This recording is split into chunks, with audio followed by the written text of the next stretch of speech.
নমস্কার, মিষ্টিস কিচেনে আপনাদের সবাইকে স্বাগত। প্রথমেই সকলকে নতুন বছরের প্রীতি, শুভেচ্ছা এবং ভালোবাসা জানাই। আশা করি আপনারা সবাই ভালো আছেন, আনন্দে আছেন। আজ আমি আপনাদের করে দেখাবো আমের জেলি। আমের জেলি বা আমের জ্যাম। তার জন্য আমি নিয়েছি 500 গ্রাম আম, যেগুলোকে আমি এরকমভাবে টুকরো টুকরো করে কেটে রেখেছি। এবার এগুলোকে আমি প্রেসার কুকারে দিয়ে সেদ্ধ করে নেব।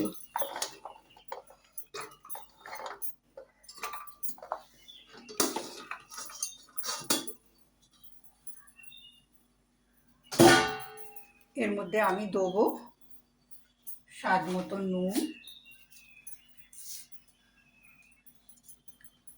আর স্বাদ মতো দেবো হলুদ এবং দেবো অল্প একটু জল, যাতে আমটা খুব ভালোভাবে সেদ্ধ হয়ে যায়। আমটাকে যাতে আমি একদম ম্যাশ করে নিতে পারি। এবার আমি গ্যাসটা জ্বেলে দেবো।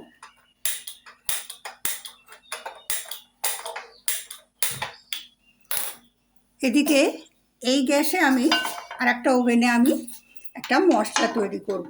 তার জন্য আমি একটা প্যান বসালাম। প্যানে আমি প্রথমে দুটো শুকনো লঙ্কা দেবো। শুকনো লঙ্কা দিয়ে আমি এটাকে একটু এভাবে নেড়ে চেড়ে ভেজে নেব।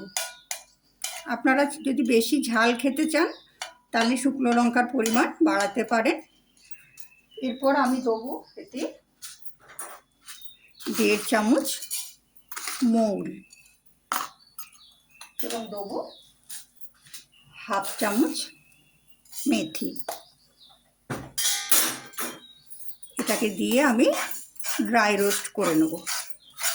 যখন এটা থেকে একটা সুন্দর গন্ধ বেরোবে তখন আমি গ্যাসটা অফ করে দেবো। তারপর এটা যখন ঠান্ডা হয়ে যাবে তখন আমি এটাকে গুঁড়ো করে নেব। এটার থেকে একটা সুন্দর গন্ধ বেরোচ্ছে। এটা আমার ভাজা হয়ে গেছে। এবার আমি এই গ্যাসটা অফ করে দেবো। এদিকে ততক্ষণে আমটা আমার সেদ্ধ হচ্ছে।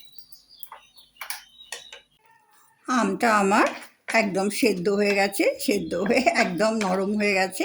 আমি এটাকে একটু হাত দিয়ে ম্যাশ করে নিয়েছি। এবার আমি এটার মধ্যে দেবো চিনি। আমার 1/2 কেজি আম, আমি 1/2 কেজি মতোই চিনি দিচ্ছি।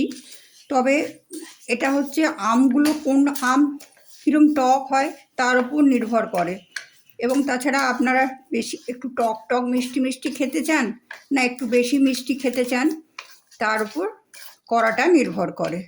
যাই হোক, আমি এটাকে আপনাদের নিজেদেরই একটু দেখে বুঝে করতে হবে।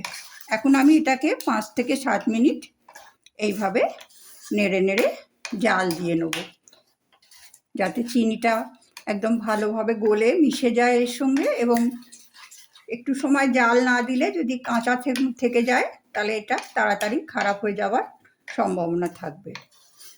সেজন্য আমি এখন এটাকে 5 থেকে 7 মিনিট এইভাবে নেড়ে নেড়ে জাল দিয়ে নেব।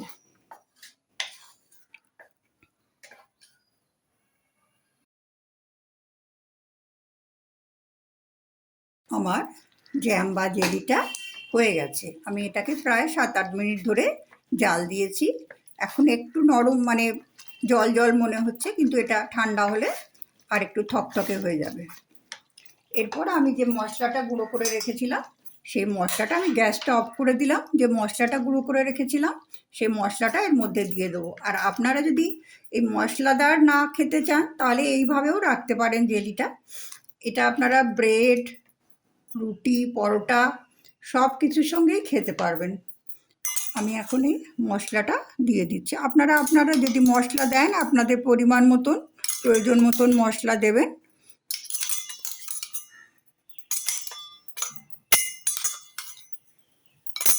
মশলাটা দিয়ে আমি এটাকে একটু ভালোভাবে এভাবে মিশিয়ে নেব। আমার জেলি বা জ্যাম তৈরি। আমের জেলি বা জ্যাম পরিবেশন করার জন্যে তৈরি।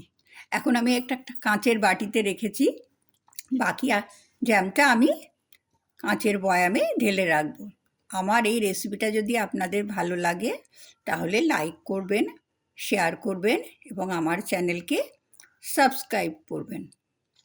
আপনারা সবাই ভালো থাকুন, সুস্থ থাকুন, সবাইকে ভালো রাখুন। আবার দেখা হবে আমার পরের কোনো ভিডিওয়ে।